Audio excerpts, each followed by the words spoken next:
Now, what I want to do next is take care that this bass line is not colliding with the kick drum or any other bass element. So I'm going to group all of these bass lines first to group track like this. I'm going to rename it bass.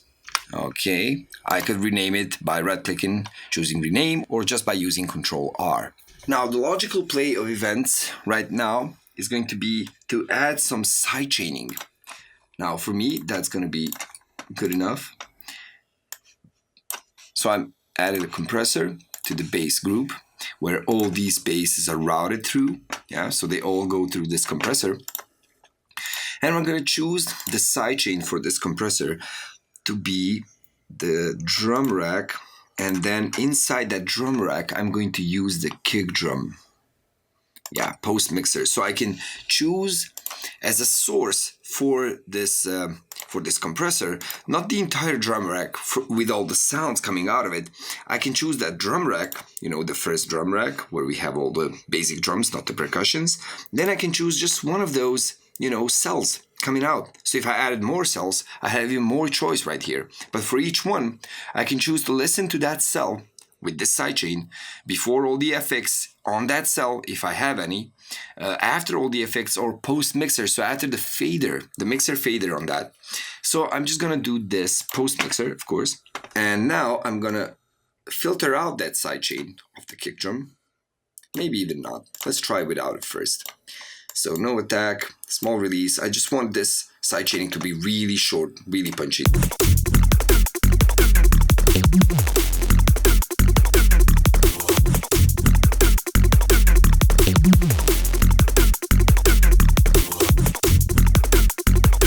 No, I want it to be shorter.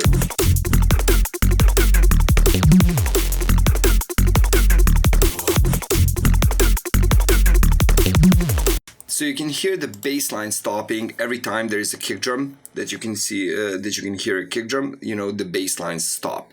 Anything that was there just, gets pushed down like by 30 dB.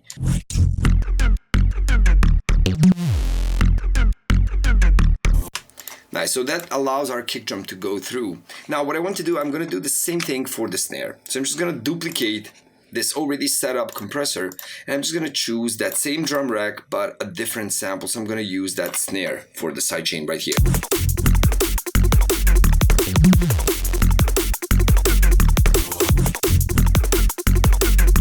I'm just going to change this sidechaining. So you can see I'm going to sidechain to the snare, but I want to make it short.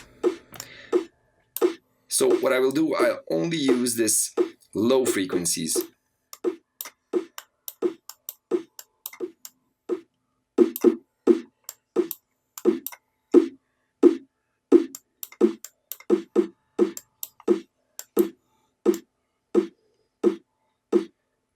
That's it. I'm gonna make it short. And let's hear that. Now this is sidechaining off of the kick drum and the snare. So every time you hear the kick drum or you hear the snare, the bass lines are going to go down. So they are going to be attenuated a lot. As you can see on the graphs, really a lot.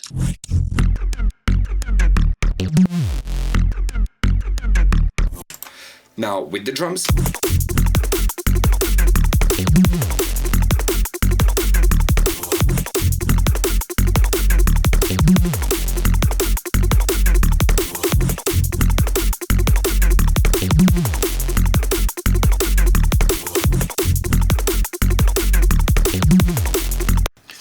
Now I like that a lot. What I also want to do on all of these bass lines, I want to add some multi-band compression. So I'm gonna add this one. I really like this one a lot.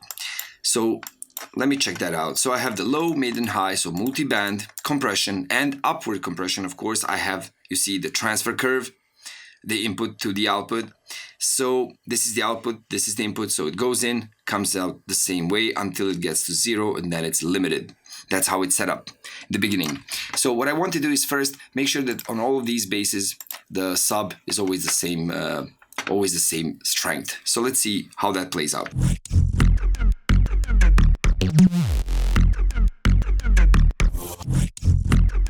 So they don't all have the same, you see, sub values. Let's even go just to 100. You see, some really don't have the sub, see, that strong. So what I'm gonna do is I'm gonna expand that like this. So now the sub is going to go up quickly. So even if it's quiet, it's gonna become loud really fast. So you see, I'm messing with the transfer curve, not allowing it to be linear. I'm making the sound that is quieter to become louder. So the quieter sounds become louder, but when they reach zero, they just limit it to zero. They can't go any further. So we can listen to that solo even.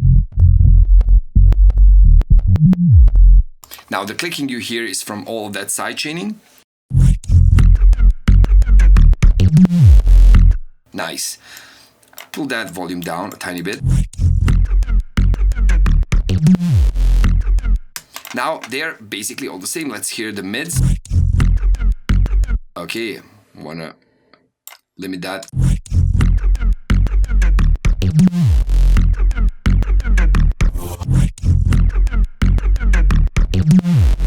Also, right here, I'm making the quieter amplitude sounds be harder, be louder, but once they reach a certain level, they're already limited.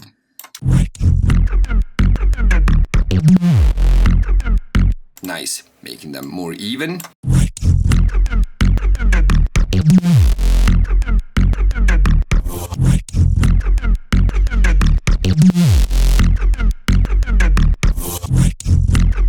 Okay, now I have the master. Okay, just want that to limit. Okay, let's look at the monitor.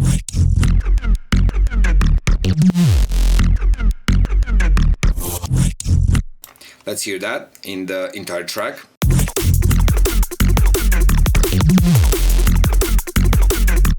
Now it's a bit too loud, the bass.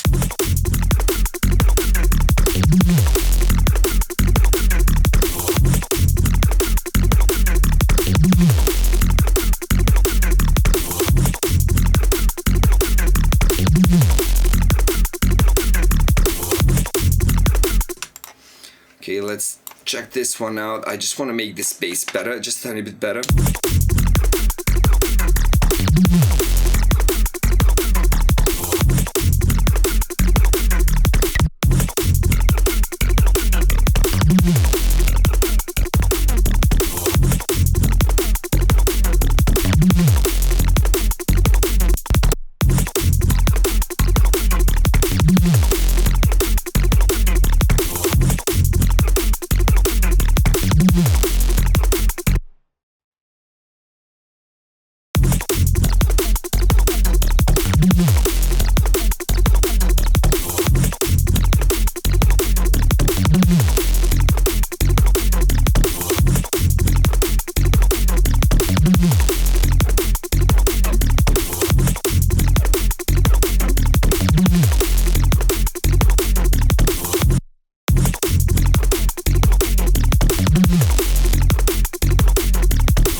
So now I have this sound sorted a bit better. Of course, as I told you, as I go through the song, I'm gonna deal with it even more.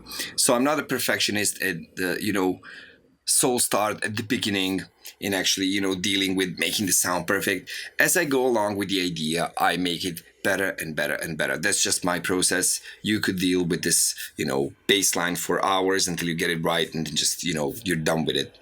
It's just not my, it's not my workflow.